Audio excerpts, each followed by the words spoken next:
ওম শান্তি। Good morning. আজ 5/7/2024 শান্তিবন মধুবন থেকে বাবা বলছেন, মিষ্টি বাচ্চারা, ইয়াদ অর্থাৎ স্মরণ করলেই আমাদের আত্মারূপী ব্যাটারি চার্জ হবে, শক্তি পাবে, সুখ পাবে, খুশি পাবে, আনন্দ পাবে, আত্মা শতপ্রধান হয়ে যাবে। এই জন্য যতখানি সময় পাও বাবাকে স্মরণ করার জন্য বিশেষ অ্যাটেনশন দাও। ইয়াদ কি যাত্রা পর বিশেষ অ্যাটেনশন। বাবা প্রশ্ন জিজ্ঞেস করছে, যেই বাচ্চারা বাবার সাথে প্যার আছে, এক বাবার সাথে, দ্বিতীয় কেউ নয়, সেই বাচ্চাদের লক্ষণ কি হবে, নিশানি কি হবে? যদি এক বাবার সাথে ভালোবাসা থাকে তো বাবার দৃষ্টি সেই বাচ্চার উপর পড়বে, নজর থেকে নেহাল করে দেবে, সে পুরোপুরি নষ্ট মহা হয়ে যাবে। যিনি বেহদ কা বাপ কা প্যার পছন্দ এসে গেছে, বাবার সাথে বাবাকে পছন্দ করে নিয়েছে, ও কোনো রকম দেহধারীর প্রতি ভালোবাসায় ফাঁসবে না। সে যেই হোক, স্বামী, স্ত্রী, মা, বাবা, ভাই, বোন, বন্ধু, কোনো দেহধারী, তাদের প্রতি কর্তব্য করবে, তাদের সাথে আত্মিক ভালোবাসা থাকবে, দেহের ভালোবাসা নয়। যেমন বাবা আমাদের আত্মাকে ভালোবাসে। তাদের বুদ্ধি ঝুটক্ষণ, মানে এই কলিযুগী দুনিয়াতে কোনো মনুষ্যের সাথে রাখবে না। झूठे मनुष्य से टूट जाती है। बाबा तुम्हें अभी ऐसा प्यार देते हैं, भगवान शिव बाबा আমাদের এমন ভালোবাসা দিচ্ছে যেটা অবিনাশী হয়ে যাবে।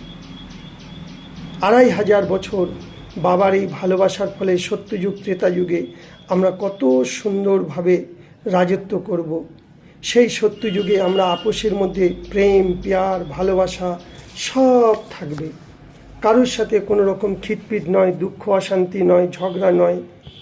কেন?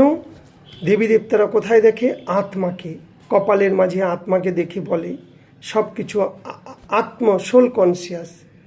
তো বাবা এখানে আমাদের প্র্যাকটিস করাচ্ছে এখন। এই জন্য যদি দেহকে দেখি তাহলে দেহের ভান এসে যাবে। এই জন্য বাবা বারবার বলছে, আত্মা ভেবে চলো, দেখো, বলো।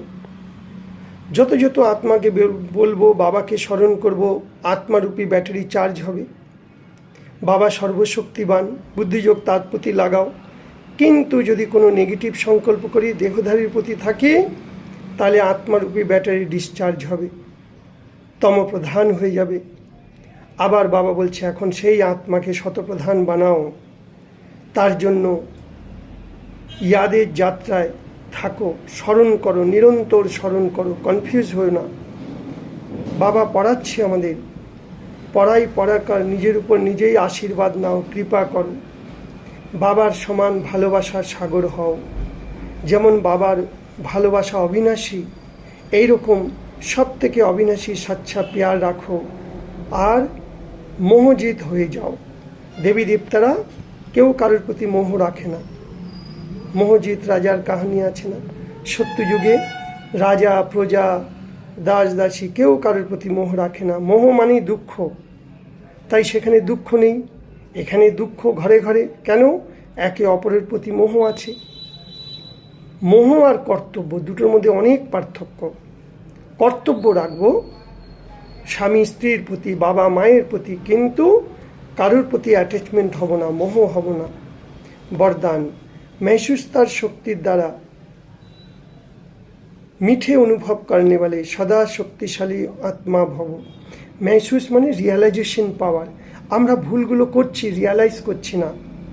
ভগবান এসে আমাদের পড়াচ্ছে, এটা যদি আমরা রিয়ালাইজ করি, অনুতাপ করি, তবেই আমাদের পরিবর্তন হবে, তবেই আমাদের মধ্যে শক্তি আসবে। কে পড়াচ্ছে, কার জন্য পড়াচ্ছে, কিসের জন্য পড়াচ্ছে, অনুভব করো, অনুতাপ করো। এই মহিষস্তার শক্তি অর্থাৎ রিয়ালাইজেশন পাওয়ার খুব মিঠে অনুভব করায়।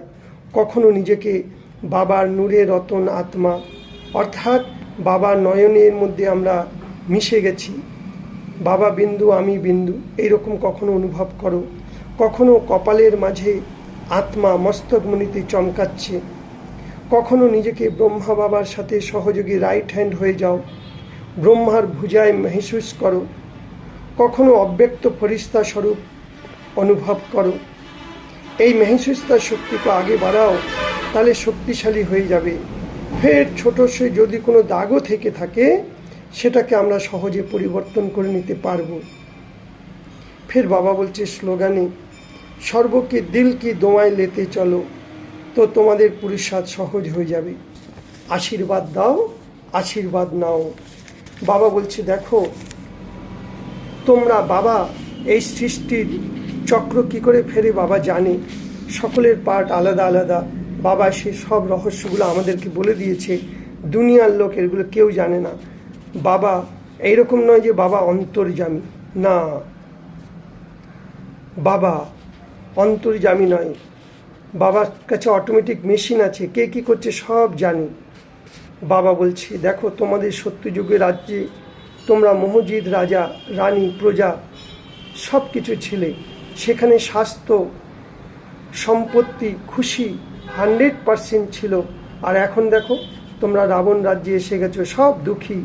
রাবণ সব তোমাদের থেকে ছিনিয়ে নিয়েছে। এর মুখ্য কারণ হলো কাম বিকার, সব থেকে বড় বিকার। কামের উপর বিজয় প্রাপ্ত করো মিঠে মিঠে বাচ্চে, কাম বিকারের উপর জিত পেহনো, তাহলে জগৎ জিত হবে। ফের বাবা বলছে মন্দিরে তোমরা পূজা করো। কার পূজা করো? তাদের বায়োগ্রাফিও জানো না। যেমন ছোটবেলায় আমরা পুতুল খেলা খেলেছি, সেই পুতুল খেলার মতো দেবীকে প্রথমে তৈরি করেছি মাটি দিয়ে, তারপরে তাকে খুব ভালো করে সাজিয়েছি, ভোগ দিয়েছি, আবার তাকে বিসর্জন দিয়েছি। তাহলে রচনা করেছি, পুজো করেছি, আবার সৃষ্টি স্থিতি বিনাশ করে দিয়েছি। ভোগ লাগাও, কে খায়? তোমরাই খাও, ব্রাহ্মণরাই খায়। তো এইভাবে এগুলো হলো অন্ধবিশ্বাস। ও